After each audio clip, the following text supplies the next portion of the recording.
Hi all, in this video I'm going to be talking about bubble sort. I'm going to be talking about what sorting actually is and how we perform the bubble sort algorithm. To begin with, you need to be aware about what sorting is, and quite simply it is about putting data into a specified order. There are two types of order that we can use. The first one being ascending order, the second one being descending order. Now, when we're talking about these orders, ascending order involves sorting data into an order which gets bigger each time. So, if it's with numbers 1, 2, 3, etc., or with letters A, B, C, D, etc. Descending is quite simply the reverse of that. So numbers would get smaller in each step. 3, 2, 1. Letters would get smaller each time. D, C, B, and A. For all of the examples that we're about to do, we are going to be sorting data into ascending order. So, when we are performing a bubble sort, it's really important that we set our work out nice and neatly. The way that I've presented it here is I have the data that I'm going to be sorting, a space to record the number of comparisons that I'll make, and a space to record the number of swaps that I'm about to make. I'm going to begin on the left-hand side of my list, and I'm going to begin by comparing the first two numbers. And when I'm comparing them, I'm just asking myself one question: are they in order or not? Because these two numbers are in order, they are going to remain in that position. So I'm going to write the number 7 and record that I have made one comparison. I then move on to the next two numbers, which are 10 and 4. Now we know that those are out of order, so I'm going to swap them and bring the 4 down. I record a comparison and a swap on this occasion.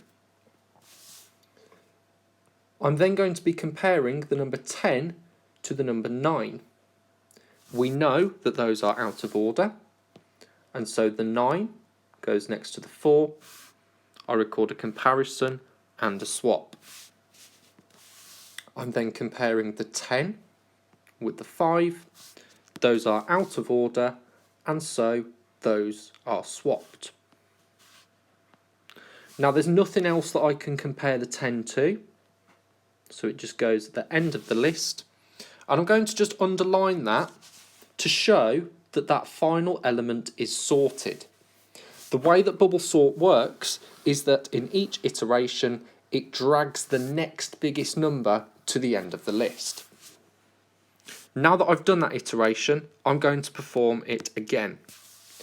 I begin by comparing the 7 and the 4. Those are out of order, so I bring the 4 down. I record a comparison and a swap. I'm now comparing 7 with 9. Those are in order, so I put the 7 next to the 4 and I record one comparison. I'm now comparing 9 and 5. Those are out of order, and so I swap them. The 5 comes down, the 9 goes up.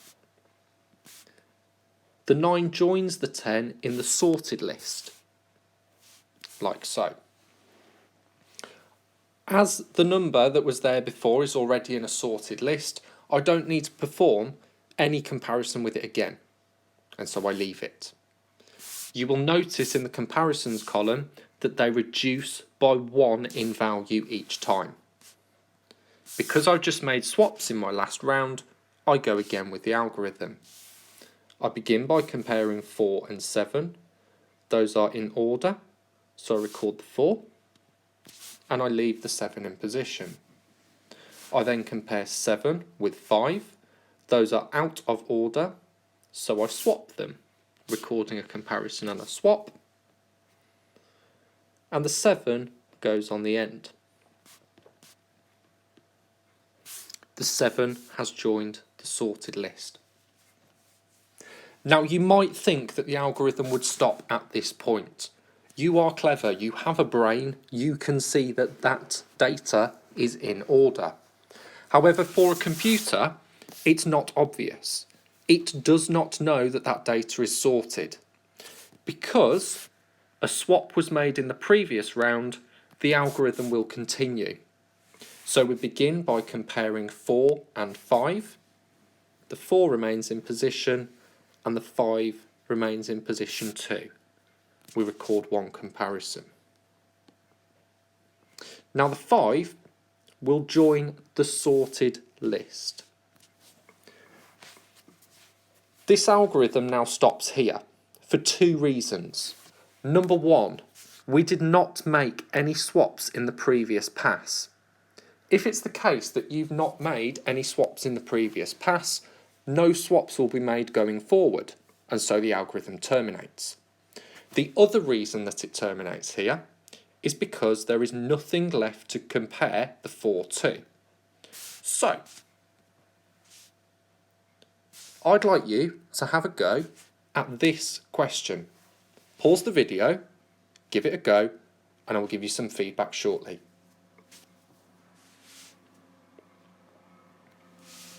Okay, so we begin by comparing 22 and 4. They need to be swapped, so I record one comparison and one swap. I'm then comparing 22 with 19. Those are compared and swapped. The next numbers that are compared are 22 and 30. Those are in order. I then compare 30 with 12. I add a comparison and a swap.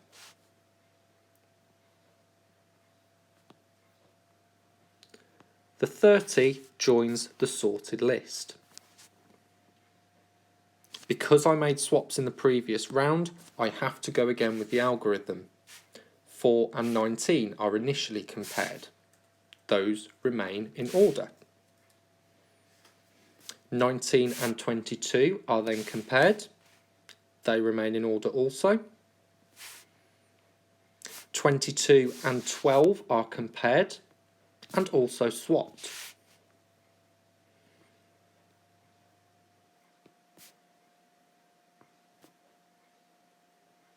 The 22 joins the sorted list.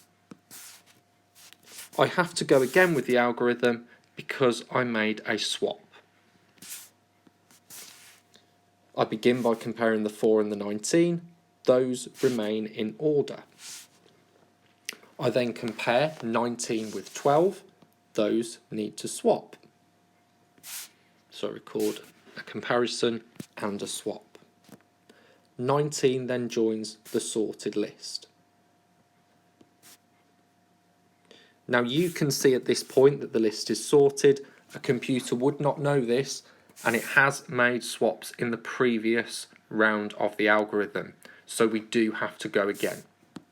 4 and 12 are compared, they remain in order. There is no data left for me to compare the number 4 to, and no swaps were made in the previous iteration. Therefore, the list is now sorted. Please note that when you're performing this algorithm, if either of those finishing conditions are true, the algorithm terminates. That includes if no swaps were made in the previous iteration, or if you only have one element left in the unsorted list, meaning that you can't compare it to anything. I hope this helps. Thank you for watching.